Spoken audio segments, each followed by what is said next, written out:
Hey, what's up, you guys? I'm here today to introduce you to one of Marvel's characters, Deadpool. And believe it or not, there's a really good reason why an English teacher would introduce you to a character like Deadpool. Most of the time, we try to warn you away from people like this, but today we're going to be using him as an example, and not really an example of what not to do, surprisingly. So, why Deadpool? And why in an English class? Well, here's the reason. Back during the Romantic period, there was an author named Lord Byron. And if you haven't heard of Lord Byron yet, that's okay. I don't blame you. But most people during the time period started to call Lord Byron mad, bad, and dangerous to know. Sound like a Marvel character that you might have heard of? Yeah.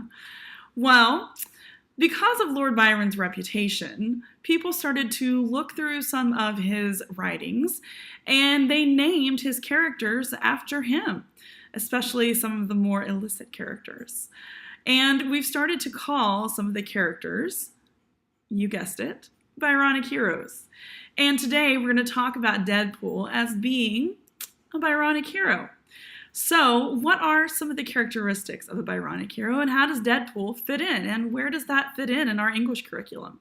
Believe it or not, some of the pieces of classic literature have Byronic heroes, and they sound an awful lot like our crazy chimichanga-loving, katana-wielding, potty-mouthed, crazy Deadpool friend. Yeah. So what are the characteristics of a Byronic hero? Well, the Byronic hero was created from a hybrid of the romantic hero and the tragic hero, or the anti-hero of the Gothic novels, which we'll eventually get into. Well, they're highly intelligent, which we know Deadpool is. They're self-critical. He laughs at himself a lot. They're mysterious and charismatic, and they struggle with integrity, which we know Deadpool tends to do.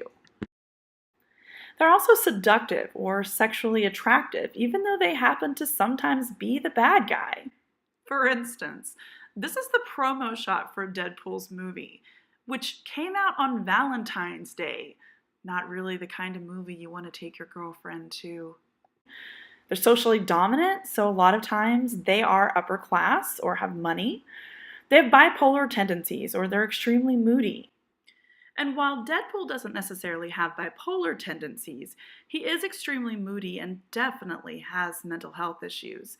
We notice in the comic books and even in parts of the movie that he tends to talk to himself, which could be schizophrenia or any other number of mental health issues, especially considering his background and the things he went through to become Deadpool in the first place. They ignore social norms or show distaste for social institutions, which again, we know Deadpool definitely does. They are an exile, an outcast, or an outlaw, which him being a mercenary definitely fits in. And they have dark attributes that we don't normally associate with being a hero.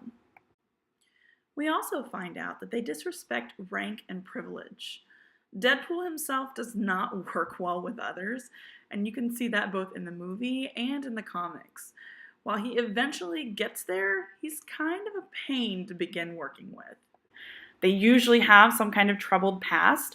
They're arrogant. They display self-destructive behavior, just like Deadpool. They're usually considered a broody babe magnet.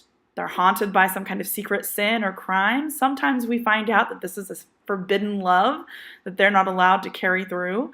And we usually in modern culture find them to be some kind of hero because they are apart from society, and that for some reason appeals to us. One of the big questions we need to answer is, how did we get from this to this? And why is that important? I'm a big fan of memes and comics, so I thought I'd leave you with these. This one is obviously about Mr. Darcy in Pride and Prejudice.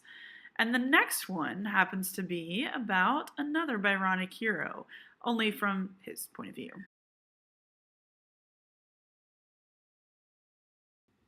So my challenge for you today is to figure out what Byronic heroes exist in your life. Whether that's on TV or movie or your favorite book, even your favorite manga or anime series. They're everywhere. And when we get into Jane Eyre, you'll be able to easily pick out who the Byronic hero is if you pay attention. So have a great day, and I'll see you next time. Bye.